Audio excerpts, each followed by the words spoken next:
podarilo sa vám konečne užiť si pokoj.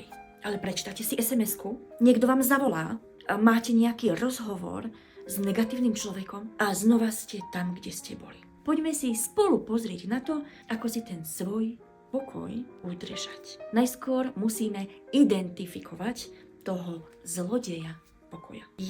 Sú to nejaké správy od konkrétneho človeka, sú to toxické rozhovory, sú to porovnávanie sa s niekým, treba aj na sociálnych sieťach, závisť, že nemám to, čo má ten druhý, že sa mne nedali tak ako tomu druhému. Proste musíme identifikovať, rozoznať a pomenovať a presne vedieť, kto je ten náš zlodej pokoja.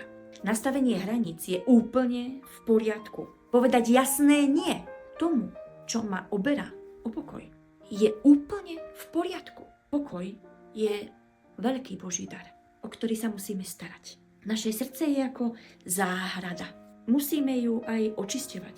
Musíme jej určiť hranice, kde už plevel rásť nemôže. A musíme jasne určiť hranice, čo tam už nemôže byť. Aj Božie slovo nám to pripomína. V prísloví 4. kapitola 23.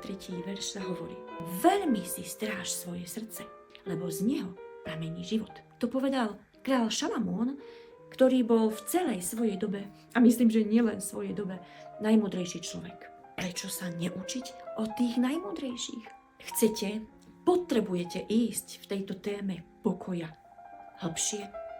Napíšte do komentára áno, alebo do súkromného messengera potrebujem, alebo sa rovno objednajte na sprievodcovské hodiny, tzv. konzultácie u mňa na webe.